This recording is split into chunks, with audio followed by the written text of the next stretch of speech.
Selamat pagi Bapak Ibu, selamat datang di JOC Sekuritas Cabang dan Mogot Zoom webinar yang ke-82. Tema kita hari ini adalah RSI histogram. Mungkin untuk Bapak Ibu yang belum tahu, RSI histogram itu apa sih sebenarnya? Nanti ada ceritanya. Untuk informasi, kami sekarang akan mengadakan Zoom yang free itu 2 kali dalam sebulan. Kemudian workshop full day itu juga 2 kali dalam sebulan. Jadi untuk Bapak Ibu yang pengen ikutan workshop full day-nya, nanti bisa lihat jadwalnya atau lihat informasinya di YouTube kami, Instagram kami, di Telegram Room juga ada. Acaranya full day dari jam 9 sampai jam 17. Nanti pematerinya saya dengan Mas Evan. Isinya adalah tentang basic, candlestick sampai dengan advance. Nanti harapannya adalah yang ikutan itu selesainya bisa trading sendiri sesuai dengan trading strategi yang biasa kami gunakan. Untuk tema yang Zoom kali ini, kami akan mengangkat satu trading strategi yang belum pernah kami sampaikan sebelumnya. Yang namanya adalah RSI histogram, gabungan antara RSI dan MACD. Yang kita gunakan adalah histogramnya. Bagaimana nanti ceritanya? Mari kita mulai. Yang pertama, RSI. RSI itu seperti yang kita tahu, seperti yang Bapak Ibu juga sudah pernah baca, sudah pernah nonton di YouTube kami, ada penjelasannya juga. RSI itu terbagi menjadi 3 area. Area overbought, oversold, dan area yang netral. Di mana area yang netral itu dibatasi oleh angka 50. Jadi artinya, kalau misalkan RSI-nya di atas 50, itu berarti cenderung bullish, di bawah 50 cenderung bearish. RSI di atas 50, artinya dalam periode tersebut lebih banyak harga yang naik dibandingkan dengan harga yang turun. Begitupun juga RSI-nya kalau misalkan di bawah 50, artinya dalam periode tersebut lebih banyak harga yang turun dibandingkan dengan harga yang naik. Itu prinsip dasarnya RSI, kurang lebih cara mudah untuk membaca RSI seperti itu. Karena dari rumusnya sendiri, RSI itu adalah membandingkan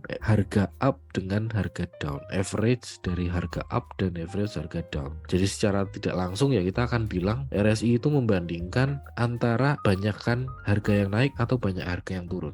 Kalau di atas 50 berarti banyak harga yang naik dalam satu periode. Kita akan gunakan periode 14 lebih gampang, time frame-nya daily. Jadi RSI 14 di atas 50 artinya lebih dalam 14 hari terakhir lebih banyak candle hijau. Kemudian kalau RSI-nya di bawah 50 berarti dalam 14 hari terakhir lebih banyak candle merah. Seperti itu. Walaupun ada banyak cara penggunaan lainnya seperti melihat divergence, mungkin ada peak dan trough-nya, kemudian mencari trend lainnya. Kemudian ketika bearish misalkan 60 RSI jadi resisten, ketika bullish 40 RSI menjadi support. Tapi kita tidak akan menggunakan itu semua, kita hanya gunakan satu fungsi atau sifat dari RSI, yaitu kalau di atas 50 artinya cenderung bullish karena lebih banyak candle hijau dibanding candle merah, dan kalau di bawah 50 artinya cenderung bearish, jadi lebih banyak candle merah dibanding candle yang hijau. Kita akan gunakan satu fungsi itu. Dan sekarang kita akan melihat MACD. MACD itu adalah singkatan dari moving average convergent divergent, kurang lebih kayak gitu ya. Jadi kalau misalkan MACD defaultnya parameternya 12269, MACD indikator MACD itu sendiri terbagi menjadi 3 penyusun. MACD line yang warnanya merah itu adalah EMA 12 dikurangi EMA 26. MACD yang signal line yang warna biru itu adalah EMA 9 dari MACD line. Histogram itu adalah MACD dikurangi signal line. Dengan kata lain itu menggambarkan jarak dari merah ke biru. Semakin mendekat garisnya merah dan birunya, semakin kecil histogramnya. Tapi semakin jauh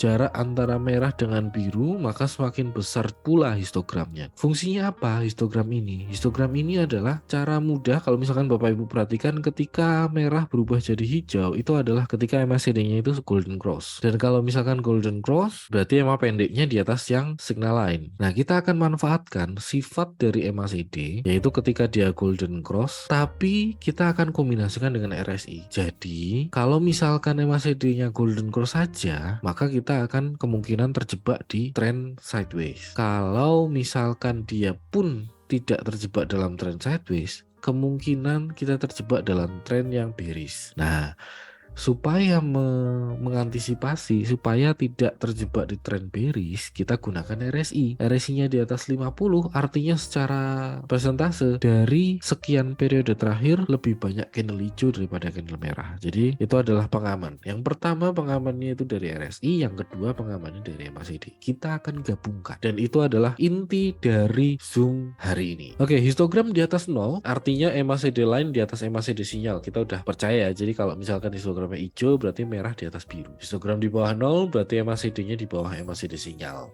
gitu ya. Jadi histogramnya merah berarti yang merah di bawah biru. Sekarang sinyal buy itu adalah ketika RSI-nya di atas 50 dan histogram di atas 0. Itu adalah sinyal buy-nya. Tentu saja kita akan kombinasikan dengan filter frekuensi di mana kita akan masukkan MA AUX 1 karena di data feednya JOC itu ada AUX 1 sama AUX 2. AUX 1 isinya frekuensi, AUX 2 isinya value transaksi. Yang AUX 1 kita average, kita ambil rata-rata dia bisa minimal ada dalam sehari ada 250 transaksi. Kemudian untuk yang value transaksi kita ambil rata-rata asumsikan dalam satu bulan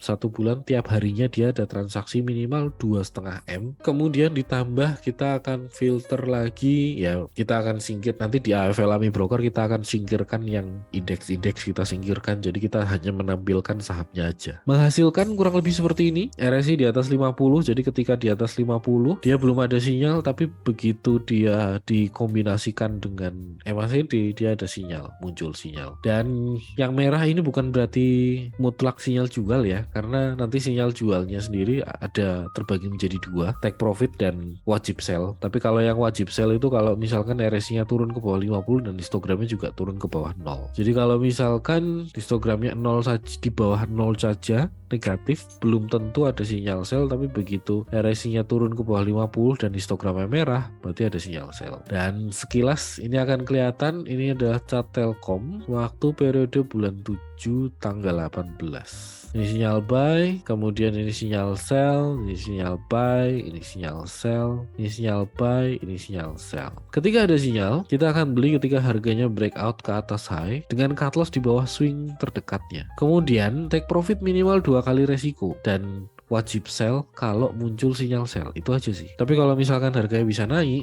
kita bisa manfaatkan 2 kali resiko sebagai take profit. Sederhananya cuma itu. Sekarang kita lihat AFL-nya. Untuk AFL-nya sendiri, ini juga nggak terlalu rumit karena AFL-nya ini pertama kita akan definisikan histogram itu apa. Histogram itu adalah MACD dikurangi signal lain. Kemudian kita definisikan RSI 14. Ini RSI dengan periode 14. Kemudian filternya saya bikin tulisan filter wajib aja ya. Kode sahamnya 4 huruf saja. Kemudian saya akan tambahkan ini filter frekuensi AUX 1 dikasih moving average 20. Rata-rata moving average 20 dari AUX 1 itu di atas 250. Itu 250 transaksi maksudnya. Kemudian volume, rata-rata volume dalam satu bulan di atas 2,5 M. Sinyal belinya saya tambahin RSI 14 di atas 50, kemudian histogram di atas 0. Sinyal sell adalah RSI 14 di bawah 50, histogram di bawah 0. Kemudian saya akan hilangkan kelebihan sinyal buy dan sinyal sell. Nanti kalau nggak dikasih X-ram nanti dia akan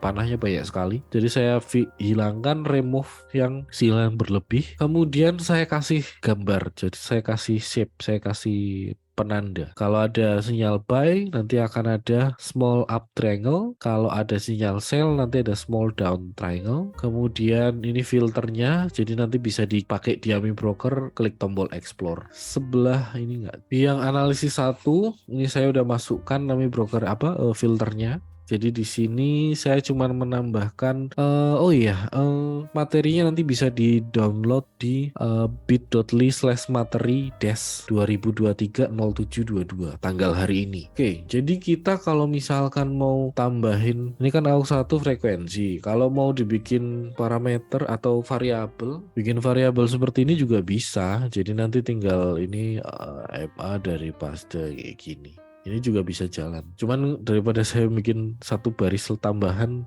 males ngetiknya, jadi saya langsungin aja. Gak apa-apa sih, bisa dilangsungin. Oke, terus ternyata terus selanjutnya kalau di dalam AFL-nya ini cuman AFL-nya itu kan warnanya kan defaultnya candlestick hitam sama putih. Nah ini saya bikin warnanya bisa warna hijau sama merah. Terus yang doji warnanya hitam aja, menyesuaikan dengan nama warna body, warna border si candlenya. Kemudian ini set bar fill color. Ini artinya yang kalau misalkan candlenya itu closing di atas open, saya kasih fill colornya itu warna yang color up itu sih maksudnya. Terus kemudian ini di bagian title saya kasih nama interval date, terus kemudian ini open high low close, ini change. Buat yang nambahin indikator biasanya itu kan nampil ya di bagian atas ini kan. Nah tapi karena saya tidak nambahin values, jadi dia nggak nampil. Jadi kalau mau nambahin harus tambahin kayak gini dulu, kurung kurawal 2 kali values, jadi nanti kalau nambahin indikator bisa muncul. Tapi kalau karena saya nggak terlalu suka nambahin banyak-banyak indikator, jadi saya hapus saja gitu. Terus ini kan ada EMA short, EMA mid, EMA long gitu kan. Nah saya mau bikin title sendiri, jadi si valuesnya ini saya buang, yang tadinya ada jadi nggak ada gitu. Terus kemudian ini EMA pendek 10 periodenya, EMA yang middle 20, longnya itu 60. Kemudian udah itu aja. Terus di sini di sini ini ada rescale. Rescale itu maksudnya kadang kalau misalkan ada yang pasang EMA exponential moving average, itu kadang kalau EMA-nya ada di atas, kalau EMA-nya ada di atas itu ya, ada yang EMA-nya itu jauh sekali, jadi candlenya nggak kelihatan proporsional. Ini rescale ini maksudnya saya akan batasin batas up high tertinggi yang terlihat dalam layar sama low terendah yang terlihat dalam layar, dibikin 3% aja maksimal dari lebar pennya ini. Jadi dari sini sama sini aja. Terus yang di exponential moving average saya tambahin style no rescale. Jadi kalau misalkan ada yang angkanya gede banget itu dia nggak akan tertampil di layar. Oke, sekarang kita akan filtering. Bisa langsung di explore. Jadi explore-nya si pluginnya JOC itu lumayan kenceng. Jadi klik tinggal sekali aja. Kalau pas lagi market lagi jalan juga kenceng. Kalau pas pakai time frame yang daily, pakai EOD gitu kenceng. Untuk kemarin tanggal ini ada DREMA sama MSP ya, ini menarik ini MSP sidebar. Cuman kita akan mundurkan ke time frame yang sembarang, misalkan April lah ya, April sampai April hari Senin, April explore. Oke, waktu itu ada Avia. Nah ini cara pakainya gini, waktu hari Senin ini kan Avia, Senin tanggal 3 bulan 4 ya maksudnya. Ada sinyal Avia itu ya. Ketika muncul sinyal Avia ini, buy break 605, cut loss-nya itu di bawah 565. Jadi di bawah swing low terdekatnya. Ini kan sinyalnya di sini. Nah, ini kan ada swing low di sini. Jadi cut loss-nya di bawah swing low, take profit-nya 2 kali resiko. Kita akan pakai kalkulator yang ajaib. 605 minus 565 kalikan 2 tambah 605, berarti 685. Target price-nya itu di 685 sini, tapi kalau misalkan dia sebelum nyampe target ada sinyal merah, berarti sebaiknya take profit, kecuali kalau kena cut loss. Ini kalau kayak gini nih ya, ini kan ada sinyal merah, tapi kan harganya kan maksudnya belum kena cut loss, itu nggak usah cut loss nggak apa-apa, tapi ini take profit, terus habis itu ini wajib sell, kurang lebih kayak gitu. Dia ini akan sangat berguna kalau misalkan di trend bullish. Jadi kalau misalkan Bapak Ibu mau pakai cara yang sederhana ini, sebaiknya sih jangan pas lagi trend bearish. Yang artinya kalau misalkan ini trend bearish, berarti kan exponential moving average 10 di bawah 20, 20 di bawah 60. Kalau mau cari yang di uptrend. Kalau uptrend, nah ini contohnya yang seperti ini. Ini Elsa, ini chartnya waktu tanggal 3 bulan 4, berarti di sini. Di sini ya. Ini tanggal 3 bulan 4 ya. Tanggal 3 bulan 4 di sini. Ini high-nya di sini. Swing low-nya ada di sini. Jadi cut loss-nya di bawah swing low terdekat. 328 minus 292 kalikan 2 tambah 328, apa ini? 400. Wah, masih ada. Masih OTW berarti. Sederhananya sih nyari yang lagi uptrend aja lah. Kalau misalkan belum ketemu uptrendnya, nah ini kan minimal uptrendnya